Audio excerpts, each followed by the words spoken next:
For 2 centuries, from the late 11th to the late 13th, the Holy Land was consumed by a series of religious wars known as the Crusades. This was not a single conflict, but a complex, desperate struggle for control of the holiest city on earth, Jerusalem, driven by faith, political ambition, and the lure of wealth.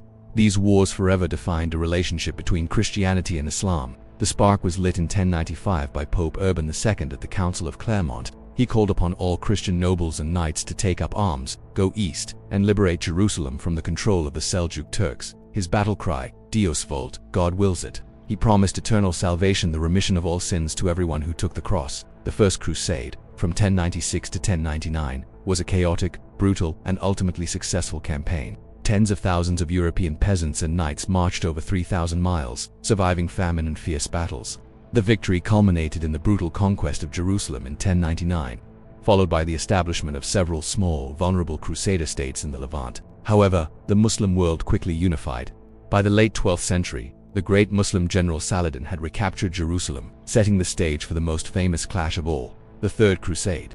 This crusade saw the confrontation of 2 legends, Saladin, known for his military prowess and chivalry, and Richard I, the Lionheart, King of England, known for his peerless battlefield skill. Though Richard won several key victories and nearly reached Jerusalem, the war ended in a stalemate. The treaty allowed Christian pilgrims access to the Holy City, but Muslim control remained intact. Despite the initial holy motives, the Crusades descended into political opportunism and violence, even against fellow Christians. The most tragic example is the Fourth Crusade. Intended to sail to Egypt, the Crusaders were diverted by Venetian politicians in massive debt, leading them to attack and brutally sack the Christian city of Constantinople, the capital of the Byzantine Empire. This act severely weakened the Byzantine Empire, fractured the relationship between the Western Catholic and Eastern Orthodox churches, and proved that for many, the Crusades had become less about God and more about gold and power.